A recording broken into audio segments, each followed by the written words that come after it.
ओम शांति। आज 8 जुलाई 2025 बाबा के महावाक्य हैं। मीठे बच्चे, यह तुम्हारा जीवन बहुत बहुत अमूल्य है, क्योंकि तुम श्रीमत पर विश्व की सेवा करते हो। इस हेल को हेवन बना देते हो। प्रश्न है, खुशी गायब होने का कारण तथा उसका निवारण क्या है? उत्तर है, खुशी गायब होती है पहला, देह अभिमान में आने के कारण। दूसरा, दिल में जब कोई शंका पैदा हो जाती है तो भी खुशी गुम हो जाती है। इसलिए बाबा राय देते हैं, जब भी कोई शंका उत्पन्न हो तो फौरन बाबा से पूछो। देही अभिमानी रहने का अभ्यास करो तो सदैव खुश रहेंगे। ओम शांति। ऊंचते ऊंच भगवान और फिर भगवानुवाच बच्चों के आगे, मैं तुमको ऊंचते ऊंच बनाता हूँ तो तुम बच्चों को कितनी खुशी होनी चाहिए। समझते भी हो बाबा हमको सारे विश्व का मालिक बनाते हैं। मनुष्य कहते परमपिता परमात्मा ऊंचते ऊंच है। बाप खुद कहते हैं, मैं तो विश्व का मालिक बनता नहीं हूँ। भगवानुवाच, मुझे मनुष्य कहते हैं ऊंचते ऊंच भगवान, और मैं कहता हूँ कि मेरे बच्चे ऊंचते ऊंच हैं। सिद्ध कर बताते हैं, पुरुषार्थ भी ड्रामानुसार कराते हैं। कल्प पहले मौफिक बाप समझाते रहते हैं, कुछ भी बात न समझो तो पूछो। मनुष्यों को तो कुछ भी पता नहीं है, दुनिया क्या है, वैकुंठ क्या है। भल कितने भी कोई नवाब मुगल आदि होकर गए हैं, भल अमेरिका में कितने भी पैसे वाले हैं, परंतु इन लक्ष्मी नारायण जैसे तो हो ना सके। वह तो व्हाइट हाउस आदि बनाते हैं, परंतु वहां तो रत्न जड़ित गोल्डन हाउस बनते हैं। उसको कहा ही जाता है सुखधाम। तुम्हारा ही हीरो हीरोइन का पार्ट है। तुम डायमंड बनते हो। गोल्डन एज थी, अब है आयरन एज। बाप कहते हैं, तुम कितने भाग्यशाली हो। भगवान खुद बैठ समझाते हैं तो तुमको कितना खुश रहना चाहिए। तुम्हारी यह पढ़ाई है ही नई दुनिया के लिए। यह तुम्हारा जीवन बहुत अमूल्य है, क्योंकि तुम विश्व की सर्विस करते हो। बाप को बुलाते ही हैं कि आकर हेल को हेवन बनाओ। हेवनली गॉड फादर कहते हैं ना। बाप कहते हैं, तुम हेवन में थे ना, अब हेल में हो, फिर हेवन में होंगे। हेल शुरू होता है तो फिर हेवन की बातें भूल जाती हैं। यह तो फिर भी होगा। फिर भी तुमको गोल्डन एज से आयरन एज में जरूर आना है। बाबा बार बार बच्चों को कहते हैं, दिल में कोई भी शंका हो जिससे खुशी नहीं रहती तो बताओ। बाप बैठ पढ़ाते हैं तो पढ़ना भी चाहिए ना। खुशी नहीं रहती है क्योंकि तुम देह अभिमान में आ जाते हो। खुशी तो होनी चाहिए ना। बाप तो सिर्फ ब्रह्मांड का मालिक है, तुम तो विश्व के भी मालिक बनते हो। भल बाप को क्रिएटर कहा जाता है, परंतु ऐसे नहीं कि प्रलय हो जाती है फिर नई दुनिया रचते हैं। नहीं, बाप कहते हैं, मैं सिर्फ पुरानी को नया बनाता हूँ, पुरानी दुनिया विनाश कराता हूँ, तुमको नई दुनिया का मालिक बनाता हूँ। मैं कुछ करता नहीं हूँ। यह भी ड्रामा में नूंद है। पतित दुनिया में ही मुझे बुलाते हैं, पारसनाथ बनाता हूँ, तो बच्चे खुद पारसपुरी में आ जाते हैं। वहां तुम मुझे कभी बुलाते ही नहीं है।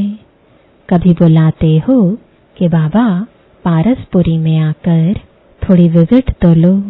बुलाते ही नहीं, गायन भी है, दुख में सिमरण सब करे, पतित दुनिया में याद करते हैं, सुख में करे न कोई, न याद करते हैं न बुलाते हैं। सिर्फ द्वापर में मंदिर बनाकर उसमें मुझे रख देते हैं, पत्थर का नहीं तो हीरे का लिंग बनाकर रख देते हैं पूजा करने के लिए। कितनी वंडरफुल बातें हैं, अच्छी तरह से कान खोलकर सुनना चाहिए, कान भी प्योर करना चाहिए। प्योरिटी फर्स्ट कहते हैं, शेरनी का दूध सोने के बर्तन में ही ठहर सकता है, इसमें भी पवित्रता होगी तो धारणा होगी। बाप कहते हैं, काम महाशत्रु है, इन पर विजय पानी है, तुम्हारा यह अंतिम जन्म है, यह भी तुम जानते हो। यह वही महाभारत लड़ाई भी है, कल्प कल्प जैसे विनाश हुआ है, हूबहू अब भी होगा ड्रामानुसार। तुम बच्चों को स्वर्ग में फिर से अपने महल बनाने हैं, जैसे कल्प पहले बनाए थे। स्वर्ग को कहते ही हैं पैराडाइज, पुराणों से पैराडाइज अक्षर निकला है। कहते हैं मानसरोवर में परियां रहती थीं, उसमें कोई टुबका लगाए तो परी बन जाए। वास्तव में है ज्ञान मानसरोवर, उसमें तुम क्या से क्या बन जाते हो। शोभनिक को परी कहते हैं, ऐसे नहीं पंखों वाली कोई परी होती है। जैसे तुम पांडवों को महावीर कहा जाता है, उन्होंने फिर पांडवों के बहुत बड़े बड़े चित्र, गुफाएं आदि बैठ दिखाई हैं। भक्ति मार्ग में कितने पैसे बर्बाद करते हैं। बाप कहते हैं, हमने तो बच्चों को कितना साहूकार बनाया, तुमने इतने सब पैसे कहाँ किए। भारत कितना साहूकार था, अभी भारत का क्या हाल है। जो 100% सॉल्वेंट था, अब 100% इंसॉल्वेंट बन पड़ा है। अभी तुम बच्चों को कितनी तैयारी करनी चाहिए। बच्चों आदि को भी यही समझाना है कि शिव बाबा को याद करो तो तुम श्री कृष्ण जैसे बनोगे। तुम बच्चों को कितनी खुशी रहनी चाहिए, लेकिन अपार खुशी उन्हें ही रहेगी जो सदा दूसरों की खिदमत यानी सेवा में रहते हैं। मुख्य धारणा चलन बहुत बहुत रॉयल हो, खान पान बहुत सुंदर हो। तुम बच्चों के पास जब कोई आते हैं तो उनकी हर प्रकार से खिदमत करनी चाहिए, स्थूल भी तो सूक्ष्म भी, जिस्मानी रूहानी दोनों करने से बहुत खुशी होगी। कोई भी आए तो उनको तुम सच्ची सत्यनारायण की कहानी सुनाओ। शास्त्रों में तो क्या क्या कहानियां लिख दी हैं। विष्णु की नाभि से ब्रह्मा निकला, फिर ब्रह्मा के हाथ में शास्त्र दे दिए हैं। अब विष्णु की नाभि से ब्रह्मा कैसे निकलते हैं, कितना राज है, और कोई इन बातों को कुछ समझ ना सके। नाभि से निकलने की तो बात ही नहीं। ब्रह्मा सो विष्णु, विष्णु सो ब्रह्मा बनते हैं। ब्रह्मा को विष्णु बनने में सेकंड लगता है, सेकंड में जीवन मुक्ति कहा जाता है। बाप ने साक्षात्कार कराया, तुम विष्णु का रूप बनते हो, सेकंड में निश्चय हो गया। विनाश साक्षात्कार भी हुआ। नहीं तो कलकत्ता में जैसे राजाई ठाठ से रहते थे, कोई तकलीफ नहीं थी, बड़ा रॉयल्टी से रहते थे। अब बाप तुम्हें यह ज्ञान रत्नों का व्यापार सिखलाते हैं। वह व्यापार तो इनके आगे कुछ भी नहीं है, परंतु इनके पाठ और तुम्हारे पाठ में फर्क है। बाबा ने इनमें प्रवेश किया और फट से सब छोड़ दिया। भट्ठी बननी थी, तुमने भी सब कुछ छोड़ा। नदी पार कर आए, भट्ठी में पड़े, क्या क्या हुआ कोई की परवाह नहीं। कहते हैं श्री कृष्ण ने भगाया, क्यों भगाया? उन्हों को पटरानी बनाने। यह भट्ठी भी बनी तुम बच्चों को स्वर्ग की महारानी बनाने के लिए। शास्त्रों में तो क्या क्या लिख दिया है, प्रैक्टिकल में क्या क्या है, सो अब तुम समझते हो। भगाने की बात ही नहीं, कल्प पहले भी गाली मिली थी, नाम बदनाम हुआ था। यह तो ड्रामा है। जो कुछ होता है कल्प पहले मुआफिक। अभी तुम अच्छी रीति जानते हो, कल्प पहले जिन्होंने राज्य लिया है वह जरूर आएंगे। बाप कहते हैं मैं भी कल्प कल्प आकर भारत को स्वर्ग बनाता हूँ। पूरा 84 जन्मों का हिसाब बताया है। सतयुग में तुम अमर रहते हो, वहां अकाले मृत्यु होती नहीं। शिव बाबा काल पर जीत पहनाते हैं, कहते हैं मैं कालों का काल हूँ। कथाएं भी है ना, तुम काल पर विजय पाते हो। तुम जाते हो अमर लोक में। अमर लोक में ऊंच पद पाने के लिए एक तो पवित्र बनना है, दूसरा फिर दैवी गुण भी धारण करने हैं। अपना रोज पोता मेल रखो।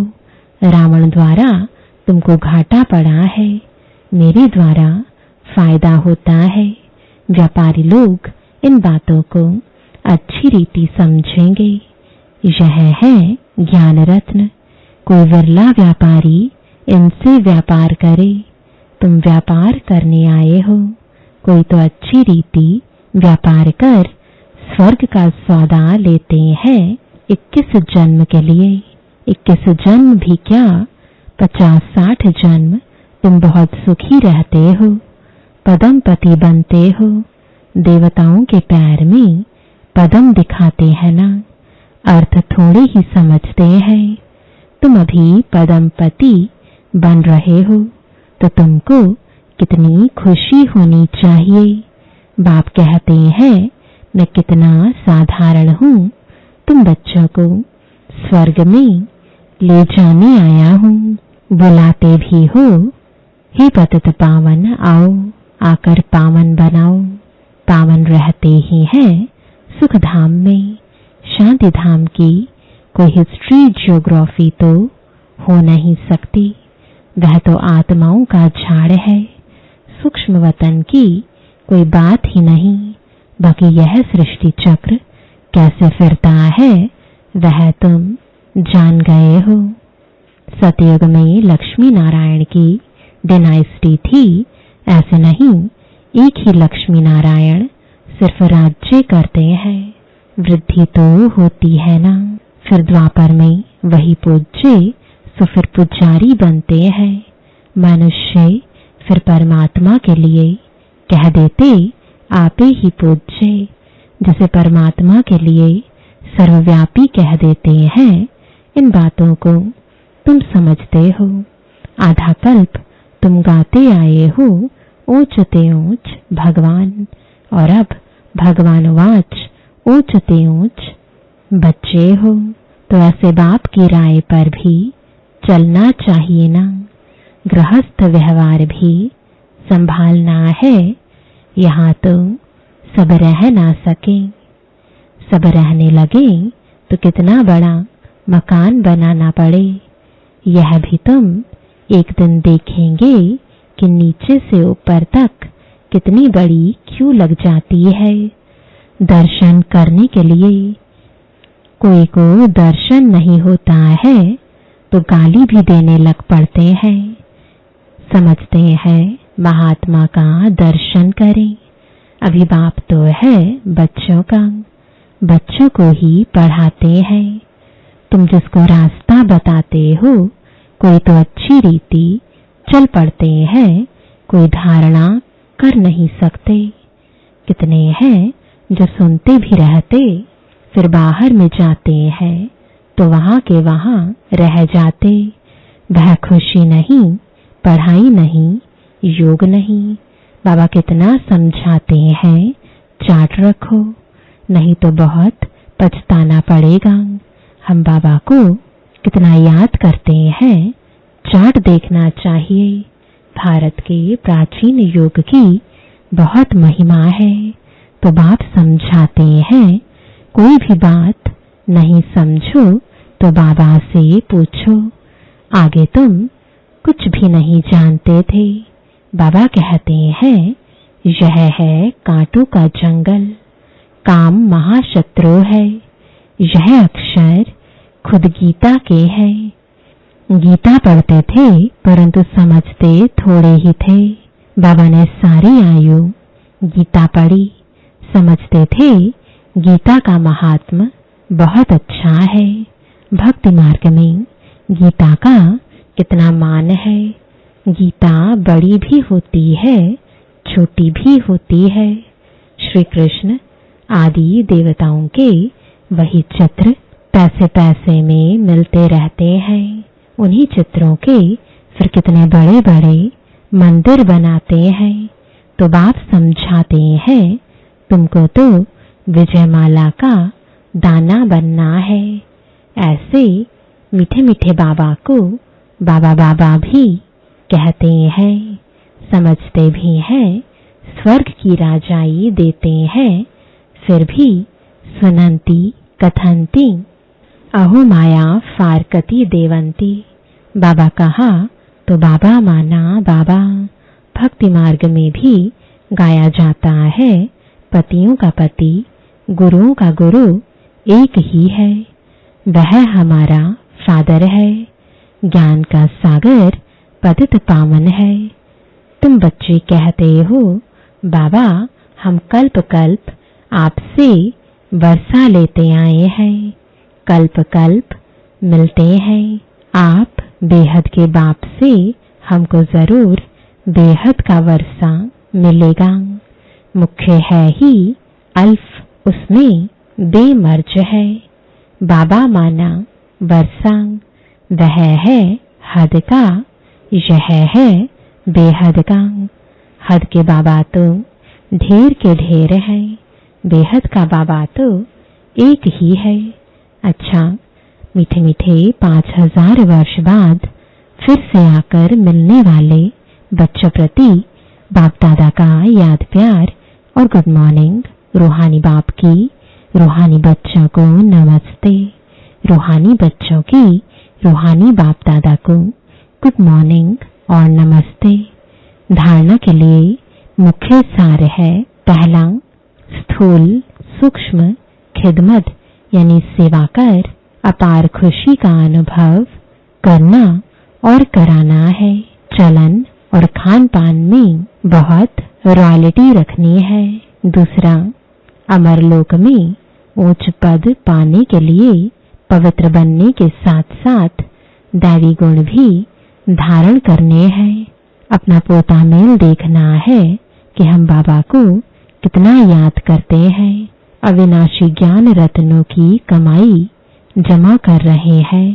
कान प्योर बने हैं जिसमें धारणा हो सके।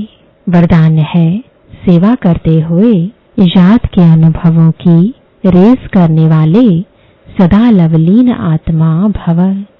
याद में रहते हो लेकिन याद द्वारा जो प्राप्तियां होती हैं उस प्राप्ति की अनुभूति को आगे बढ़ाते जाओ। इसके लिए अभी विशेष समय और अटेंशन दो, जिससे मालूम पड़े कि यह अनुभवों के सागर में खोई हुई लवलीन आत्मा है। जैसे पवित्रता शांति के वायुमंडल की भासना आती है, वैसे श्रेष्ठ योगी लगन में मगन रहने वाले हैं। यह अनुभव हो, नॉलेज का प्रभाव है लेकिन योग के सिद्धि स्वरूप का प्रभाव हो। सेवा करते हुए याद के अनुभवों में डूबे हुए रहो। याद की यात्रा के अनुभवों की रेस करो। स्लोगन है सिद्धि को स्वीकार कर लेना, अर्थात भविष्य प्रारब्ध को यहाँ ही समाप्त कर देना।